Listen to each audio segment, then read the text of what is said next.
नमस्कार किसान साथियों। पिछले 5 सालों से कभी अतिवृष्टि तो कभी अल्पवर्षा से फसलें चौपट होती आ रही हैं। फसलें किसानों के घर में कभी सुरक्षित नहीं गई हैं। प्रकृति के प्रकोप ने किसानों के सपने चकनाचूर कर दिए हैं। प्रकृति का मारा किसान कर्ज के बोझ तले दबा जा रहा है, लेकिन किसानों को ना सरकार ना ही बीमा कंपनी राहत दे पा रही है।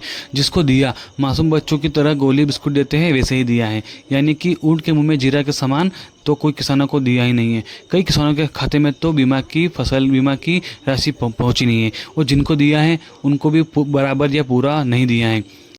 और मेरे किसान साथियों, इस बार शुरू में जब फसल खेतों में बोई है तब मानसून थोड़ा ठीक था और फसल की उम्मीद भी अच्छी थी। इस बार पैदावार अच्छी होने की उम्मीद भी लगाई थी, पर खरीफ की प्रमुख फसल सोयाबीन की फसलों में लगातार बारिश होने की वजह से पीला मोजेक रोग का जबरदस्त आक्रामक और इल्ली के प्रकोप तथा वायरस से फसलों को पकने से पूर्व ही सूखने लगी हैं।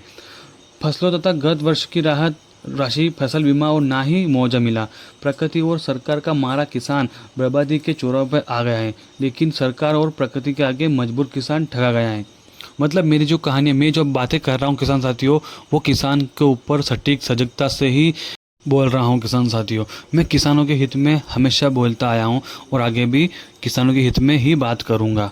मतलब कुल मिला के किसानों को राहत नहीं मिल पा रही है, कहीं से कहीं तक उसकी फसल का दाम नहीं मिल पा रहा है तथा उसकी फसलों का सम्मान नहीं हो रहा है।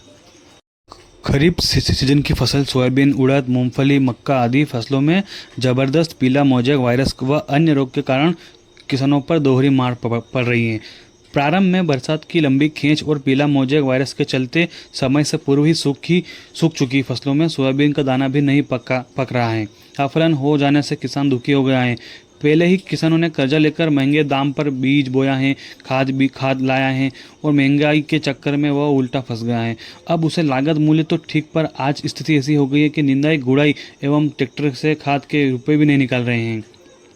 मैं बात करूं अपने नीमच जिले के आसपास की, तो नीमच जिले में 70% फसल बिल्कुल बर्बाद हो चुकी हैं। पिछले वर्ष अतिवृष्टि से पूरी तरह फसलें बर्बाद हो गई थी। इस वर्ष सोयाबीन में बरसात की कमी के कारण और फिर बाद में बरसात की अधिकता से जिसमें उत्पादन 70% से भी अधिक का नुकसान हो चुका है। मतलब कुल मिला के फसल पहले बारिश ने नहीं आके बर्बाद करी, अब लास्ट में आके बर्बाद कर दी। पूरे प्रदेश में या जहाँ भी सोयाबीन की फसल खराब हुई है, वहाँ की फसलों का पूर्ण आकलन किया जाए और उस आकलन के अनुरूप उन किसानों को फसल का मुआवजा प्रदान किया जाए। साथ ही उनकी आर्थिक सहायता की जाए, साथ ही उनके बीमा क्लेम की मंजूरी भी स्वीकृत की जाए।